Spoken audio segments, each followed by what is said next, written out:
Y a continuación daremos inicio a la conferencia inaugural de la presente jornada, que se titula Educación para la ciudadanía en tiempos de conflicto, el aporte de las escuelas, dictada por la señora Sigal Benporat, profesora del Departamento de Política, Organización y Liderazgo Educacional de la Graduate School of Education de la Universidad de Pensilvania. La doctora Benporat hace sus estudios sobre las escuelas y universidades como instituciones al servicio de la democracia. Obtuvo su doctorado en Filosofía Política por la Universidad de Tel Aviv el año 2000.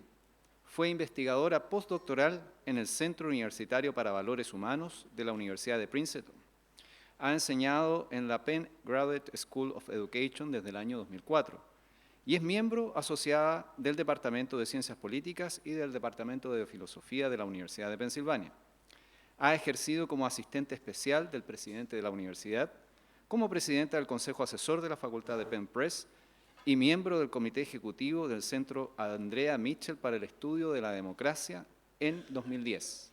Fue especialista en el Instituto de Estudios Avanzados de Princeton entre el 2012 y 2013 y participó en el Centro Zafra de Ética de la Universidad de Tel Aviv.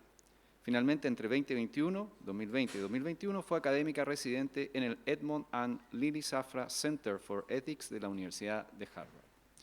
Su conferencia será comentada por el señor Roberto González, profesor titular de la Escuela de Psicología de la Pontificia Universidad Católica de Chile y encargado del programa de Interculturalidad e investigador UC en MIDEUC, CIR y COES. Damos la palabra a nuestra primera invitada.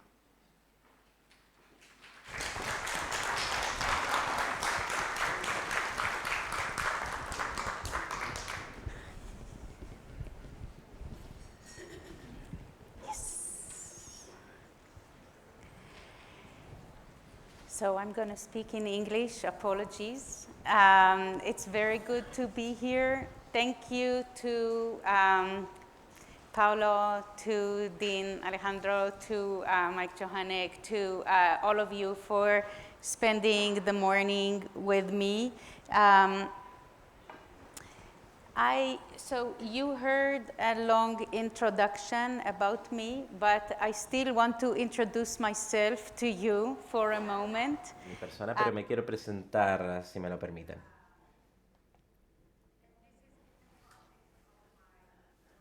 Y quisiera presentarles el contexto de mi trabajo. Vengo de Israel y pasé 8 años enseñando educación cívica e historia en escuelas antes de empezar con mi trabajo académico universitario. Cuando terminé, más bien dicho, mi trabajo doctoral en el año 2001, me mudé a Estados Unidos para seguir trabajando en Princeton. Y cuando ejercí como docente escolar en Israel, era un contexto de guerra, así como ahora. Y pasé muchos días en la sala de clases con mis estudiantes, tratando de pensar cómo se puede seguir estudiando y aprendiendo en tiempos de guerra, cómo la guerra nos afecta y cómo podemos superarla, qué compromisos podemos tomar cuando estamos estudiando o aprendiendo en tiempos de guerra. Me mudé, como les comentaba, a Estados Unidos con la esperanza de encontrar descanso. Sin embargo, 2 semanas después de mudarme, llegó el 11 de septiembre del año 2001. Las circunstancias en Estados Unidos en esa época cambiaron dramáticamente. Y empecé a observar las similitudes en la respuesta en Estados Unidos desde el 2001 y las similitudes de las respuestas israelíes en esa época en las escuelas en una etapa de constante guerra. El día de hoy quiero hablarles sobre la guerra, pero desde un punto de vista más amplio. En Estados Unidos, el involucramiento en guerra se da en un contexto de lo que se llama la guerra del terror o la guerra contra el terror. Los límites del conflicto son o eran bastante difusos, poco claros, borrosos. Es un contexto bastante diferente del contexto que se experimenta en el Medio Oriente. Pero me parece que el conflicto permanente que algunos investigadores llaman conflicto constante, así como los conflictos sociales, las tensiones, así como se llama estallido, y ustedes lo conocen como estallido social, estos tipos de conflictos tienen un impacto muy importante en nuestro trabajo en las escuelas. Y este es el tema del libro que escribí luego de mudarme a Estados Unidos. Ciudadanía bajo fuego. Para pensar o reflexionar sobre el rol de los colegios y las escuelas para responder ante estos desafíos en contexto de guerra. El impacto de la guerra es social y a la vez ese impacto afecta a la sociedad. Y quiero mostrarles qué podemos realizar nosotros al respecto. No tan solo he sido docente, sino que también soy filosofía. Mi libro mezcla teoría con práctica y espero hablarles sobre tanto teoría como práctica durante estos 25 minutos que me quedan de tiempo. El modelo que yo desarrollé en este libro se enfoca en los impactos sociales de la guerra, es decir, cómo la guerra cambia el discurso interno de una sociedad. Y esto yo lo titulo como el comienzo de una ciudadanía beligerante, es decir, una ciudadanía que está anclada en la noción del concepto de conflicto. La ciudadanía en tiempos de guerra, se ve altamente impactada. En primer lugar, las barreras o los límites sociales pasan a ser cada vez más duros de penetrar. Es decir, clasificamos a las personas entre los que están a favor y los que están en contra. Nos rodeamos de los que piensan de manera similar y tendemos a apartarnos de aquellas personas que difieren de nuestro pensamiento. También hay un aspecto siempre presente en la guerra y en los conflictos. Estos conflictos son considerados como conflictos generalmente masculinos. Los líderes, los soldados, quienes participan activamente en guerras, generalmente son hombres. Y eso crea una prioridad de la perspectiva masculina, lo cual tiene una influencia importante en las estructuras sociales. Hay, en tercer lugar, el discurso público durante la guerra, es decir, aquello de lo cual podemos hablar, aquellas perspectivas que nos permitimos emitir o los desacuerdos que nosotros podemos emitir. El discurso público, todo aquello que acabo de mencionar, pasa a ser cada vez más estrecho, cada vez más pequeño. Todo esto tiene un impacto, por supuesto, en las prácticas de las escuelas y también en las prácticas de los líderes escolares. Hay una presión para enfocarse en lo patriótico, en lo nacionalista, en la visión nacional. También hay una presión para diferenciar la educación, una educación para distintos grupos, no tan solo en base a distintos grupos de género, sino que a veces puede ser una educación especial, por ejemplo, para estudiantes nacidos en el país y otro tipo de educación para inmigrantes nacidos en otro país, o también otros tipos de educación para otros grupos realmente socialmente relevantes. Y el currículum o el programa escolar se ve altamente impactado porque se privilegia una versión de la historia en base o en alineamiento al objetivo educativo. Este es el impacto de la guerra en términos simples como un conflicto permanente. Ahora, cuando pensamos en este modelo, en el año 2024, tenemos que realizar algunas modificaciones. De hecho, tuve que modificar acá mi presentación porque decía 2023 y no 2024.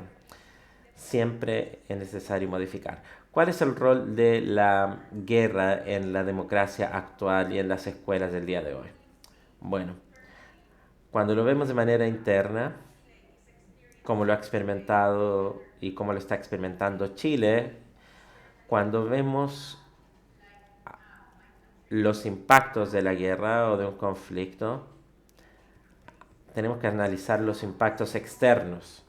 Yo vengo de dos países, por así decirlo, y vemos que hay factores externos que siempre tenemos que considerar. Lamentablemente vemos que hay un aumento de la radicalización y del extremismo en varios países. El Reino Unido es un claro ejemplo de esto, en donde las escuelas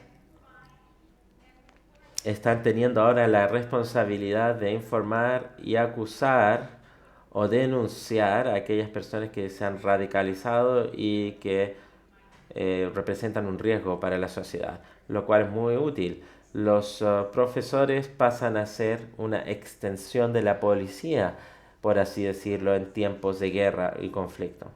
La polarización afecta, como ustedes saben, a muchos países, incluido a Chile, a Estados Unidos y a muchas otras democracias en el mundo.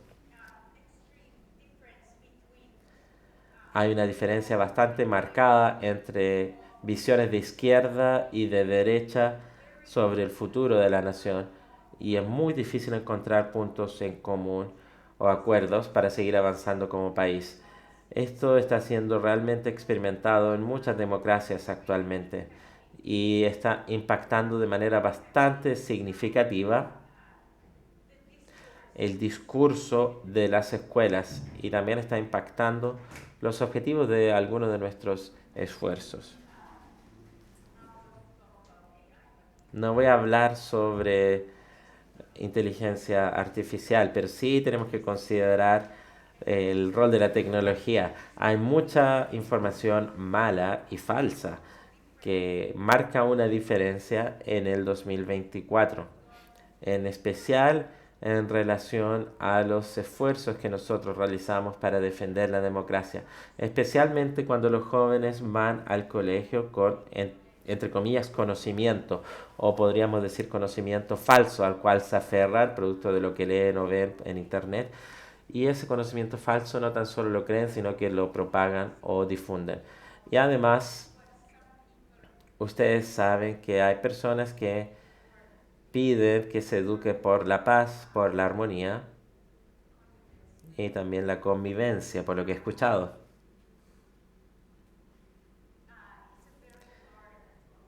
Y es algo muy difícil de lograr si tenemos estas condiciones. Por ende,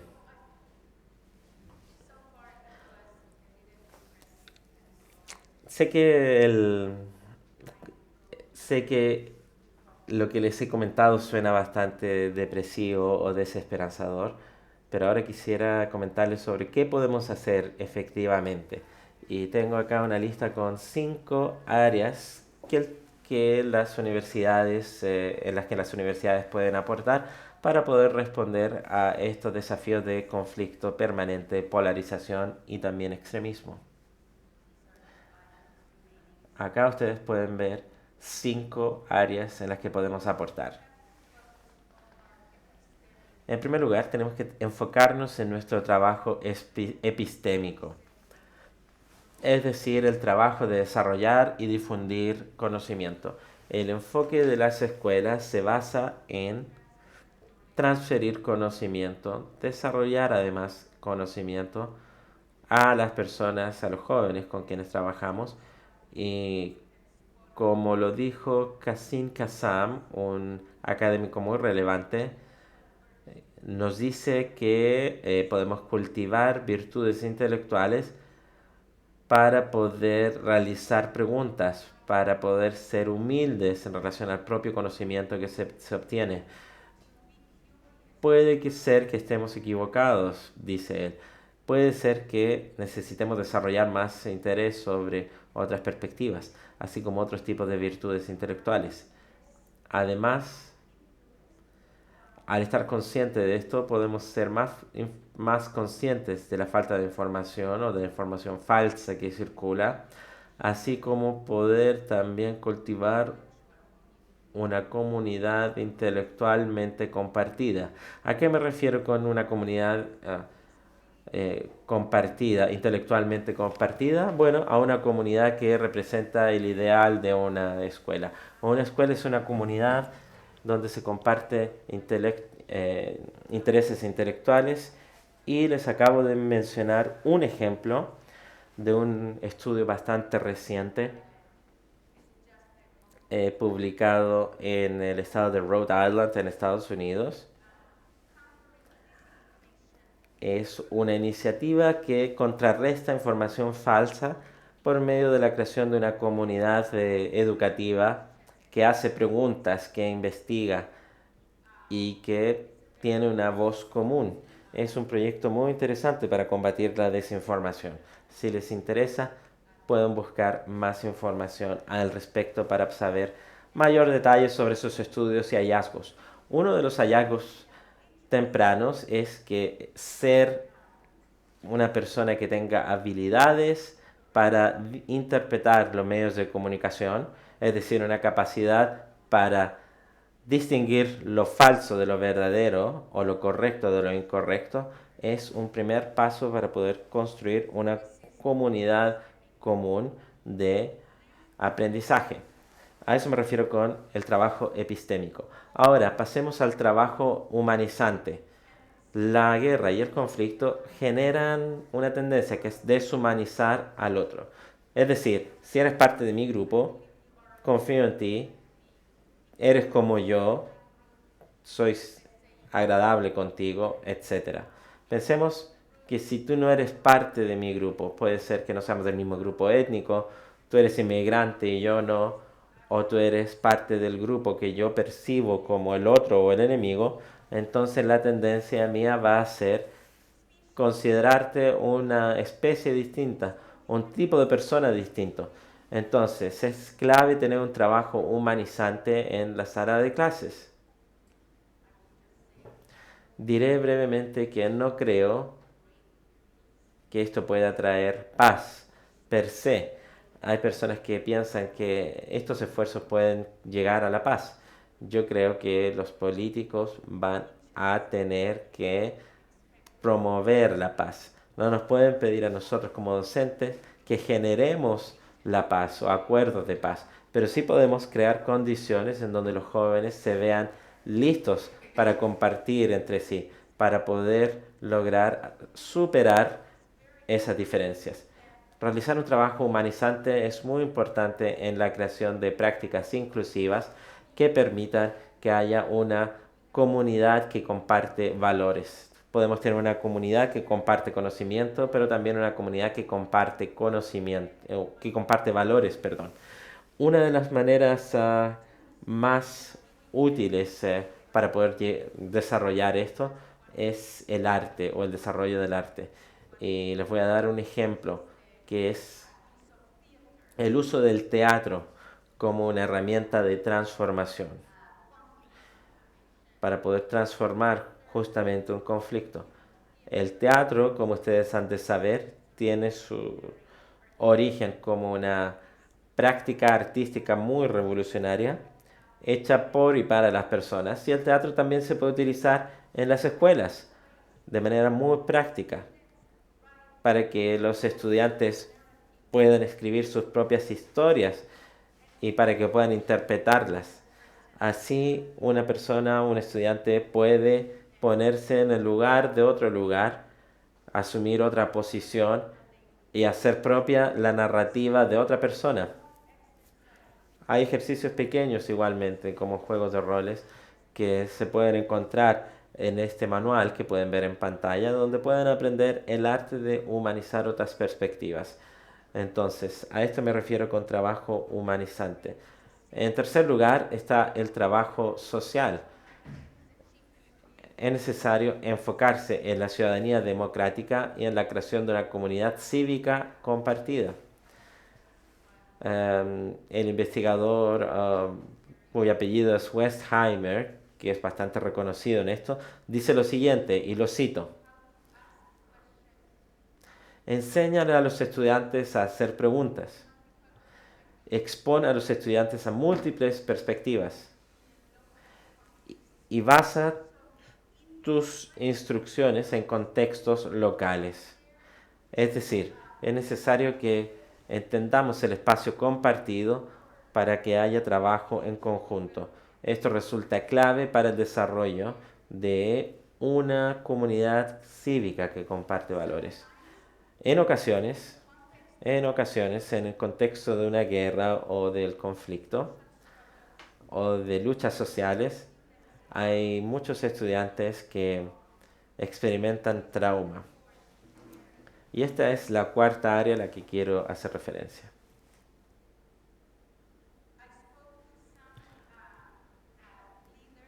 He hablado con algunos líderes de la Facultad de Educación, compartí con el decano el día de ayer y también pude compartir con algunos investigadores y profesores que me contaron de escuelas en donde muchos niños se encontraban expuestos a contextos de violencia, traumas familiares, pobreza severa o aguda, también condiciones sociales de amenaza para su integridad. Y obviamente todo eso nos hace entender que no se le puede pedir al niño que olvide todo lo que pasa en su barrio o casa y que solamente ponga atención para que aprenda en el colegio. Cuando hay niños traumatizados, cuando hay niños que tiemblan producto de los eventos sociales o de las experiencias sociales negativas que han tenido, es difícil pedirles que dejen todo eso en casa.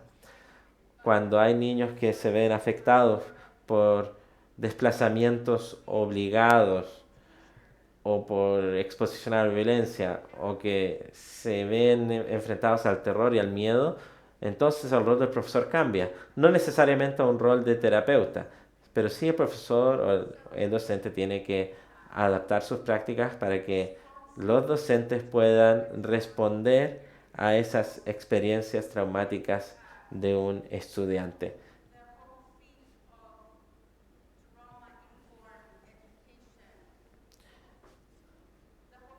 Entonces,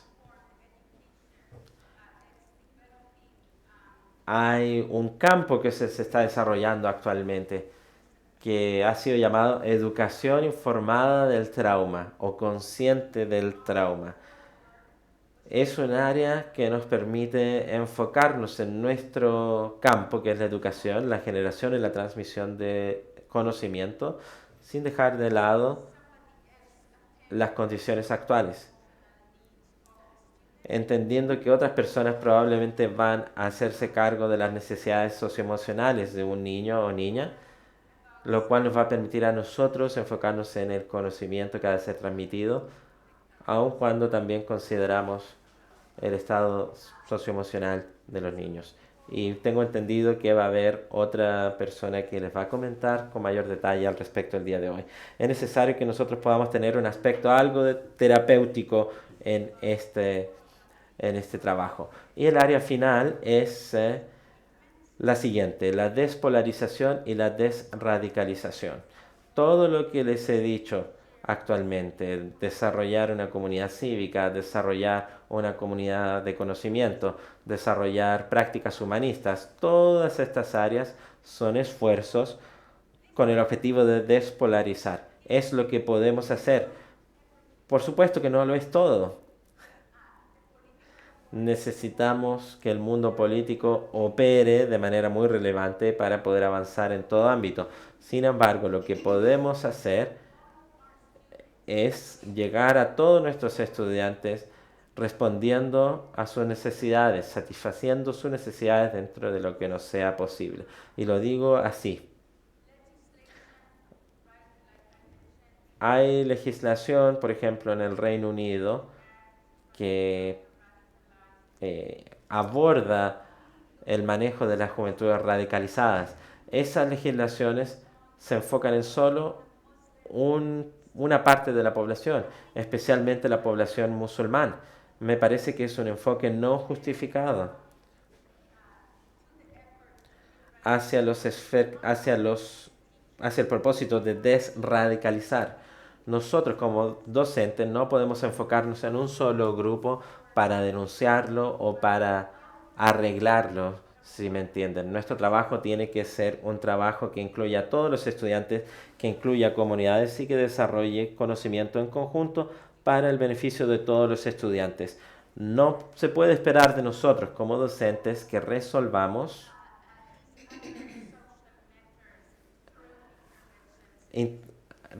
estas situaciones de violencia solamente en la sala de clases.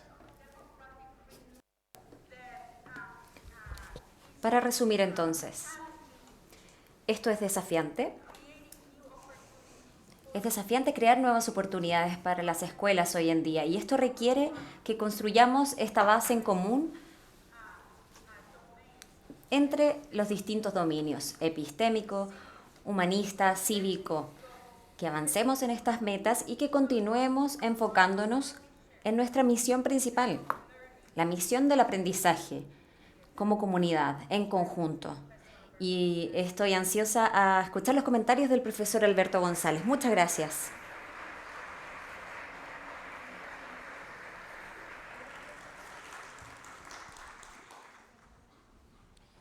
Agradecemos a la profesora Sigal Benporat por sus palabras y exposición. Y a continuación, el señor Roberto González, profesor titular de la Escuela de Psicología de la Pontificia Universidad Católica de Chile, será encargado de comentar la exposición.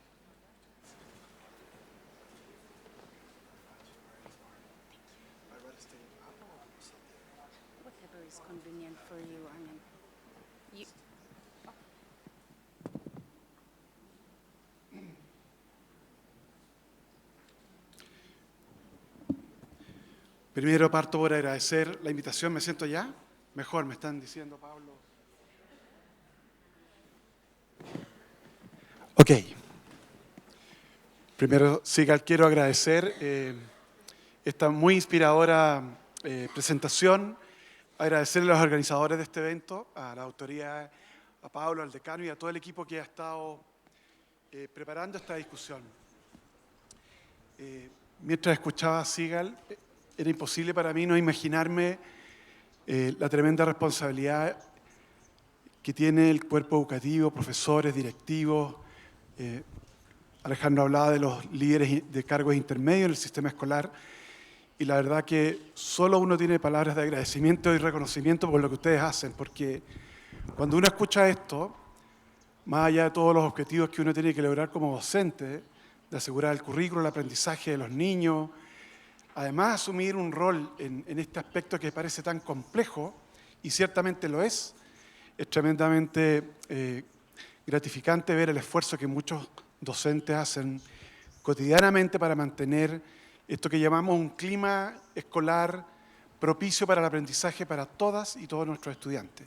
Eso es muy complejo y yo creo que es importante tenerlo en cuenta y quienes trabajamos desde la academia, sobre todo entender la complejidad que eso representa y cómo se tiene que integrar en el rol que cumplen los directivos, las docentes y los docentes, y todos quienes trabajan en el sistema escolar.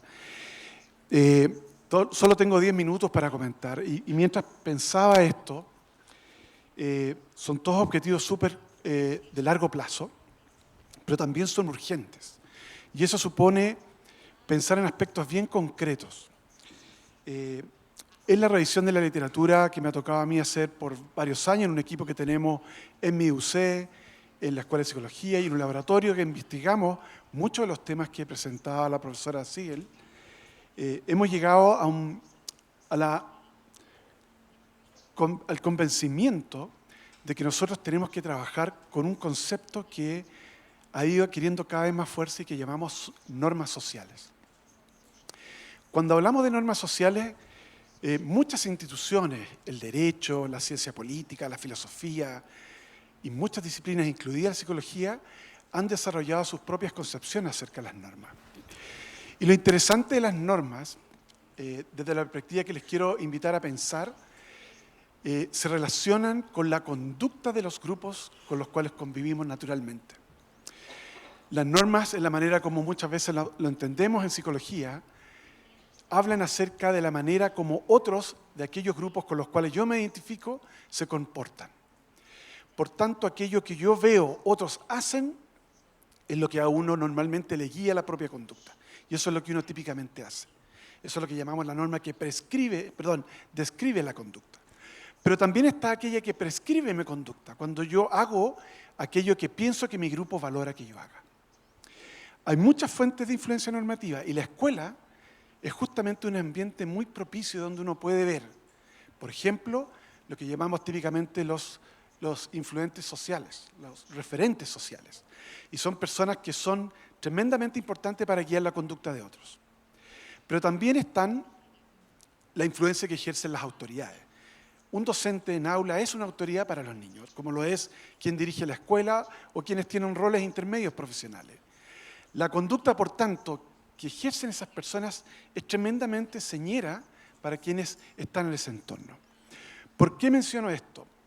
Hoy, la literatura que está abordando el cambio, especialmente los temas de polarización, para lidiar con este tema, justamente tiene que ver con esta idea de crear nuevas normas que predominen en la interacción humana.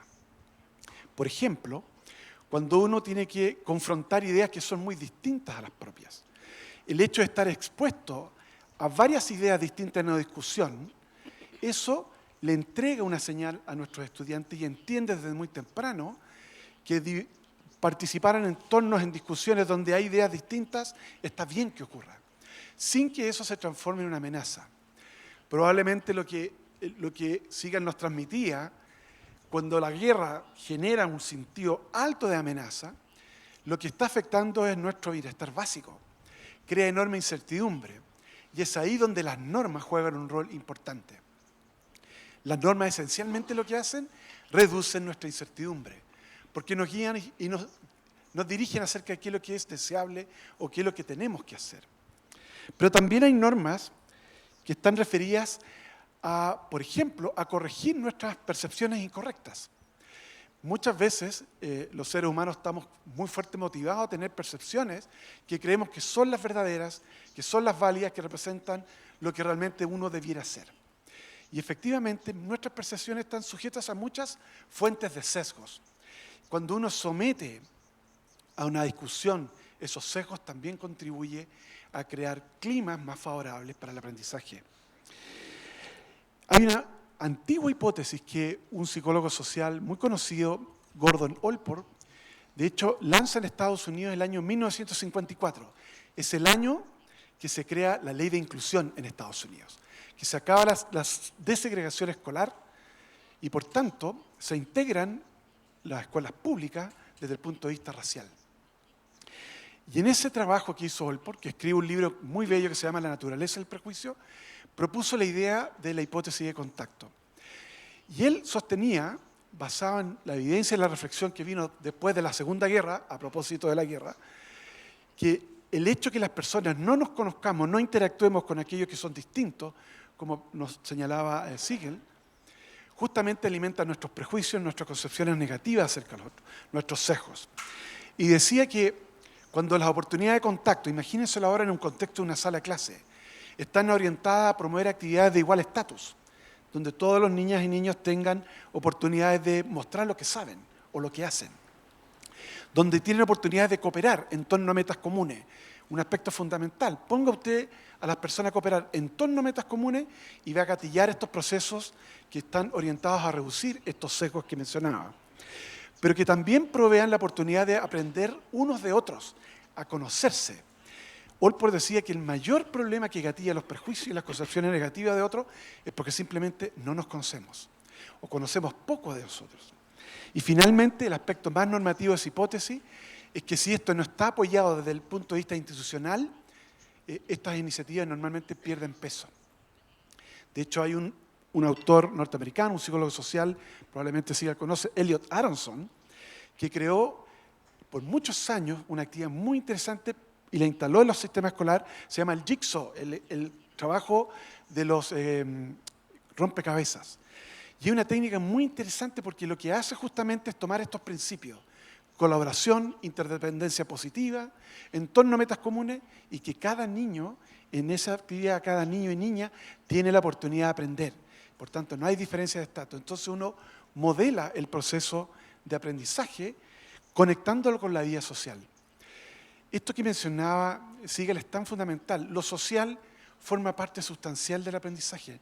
No podemos separar lo cognitivo de lo emocional. Un buen clima supone entonces que estos principios están ahí vívidos.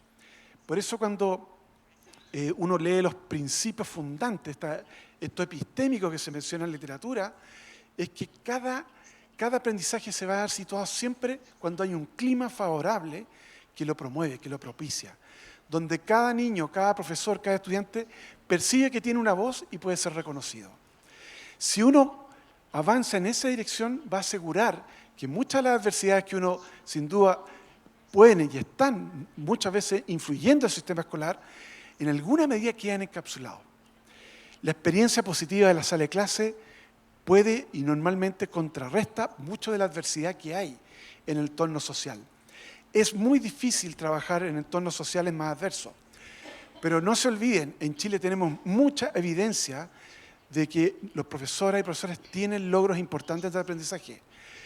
Y cada logro que se hace en una escuela tiene un impacto en lo que uno ve después en la ciudadanía global. Es cierto, tenemos mucho que avanzar ahí, pero insisto que esto supone cambiar nuestras estrategias de enseñanza. Y yo no tengo duda con todo lo que ha ido evolucionando, lo que hace la Facultad de Educación en el país y otros países, justamente contribuye a ese propósito. ¿Cómo entendemos que el aprendizaje no es algo top-down donde el profesor enseña, sino más bien se crea una comunidad y un espacio donde todos están aportando a ese proceso? Esa concepción de que son todos los que se involucran en el aprendizaje finalmente crea empatía, crea los vínculos, crea lo que nosotros llamamos cohesión social, aumenta el sentido de pertenencia, mejora la calidad de los vínculos, mejora la calidad de las relaciones interpersonales. Solo así se prueba eso.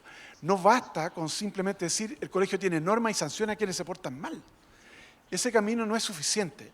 Esas normas son necesarias porque nos dan una señal para todo. Y finalmente, creo que ya no me queda tiempo, el sistema escolar también tiene el rol de la familia. Yo creo que aquí hay algo fundamental. Uno muchas veces escucha que la familia atornilla al revés de lo que el colegio hace. Y para eso hay que hacer un trabajo también con los apoderados. Mientras más los apoderados se involucren en el proceso, eso también va a facilitar la extensión del impacto que tiene el aprendizaje en el sistema escolar al sistema social más amplio, que es el sistema donde viven los niños, donde conviven cotidianamente en su esquema familiar. Por eso los invito a tomar conciencia de la importancia de las normas. Piensen en quiénes son esos niños en sus clases, esas niñas que son hoy día un referente y tal vez ellos pueden ser un foco importante para que transfieran esa experiencia a otros niños. ¿Cuál es el rol que cumplen los directivos al mostrar con su conducta y su consistencia en aceptar diferencias, en tomar puntos de vista distintos, en mostrar que se puede equivocar y eso está bien que ocurra y que lo explicite? Eso es mucho más poderoso que tratar de imponer simple normas y tratar de asumir que estas normas van a ser compartidas por todos de la misma manera en una sala de clase, en un ambiente escolar. Creo que pongan la atención en las normas y se van a encontrar con una enorme sorpresa. La gracia de las normas que cambia la conducta de manera muy rápida. En psicología llevamos años tratando de cambiar, por ejemplo, nuestras actitudes xenofóbicas o nuestras actitudes machistas. Cuando uno cambia las normas, fíjense que después se hace intolerable ser machista. Se hace intolerable, porque eso que antes era que nos reíamos, todos esos chistes hoy día es intolerable, porque cambió la norma. Y fíjense, las normas pueden cambiar más rápido de lo que uno cree. Pónganle atención a las normas. Muchas gracias, Sigal.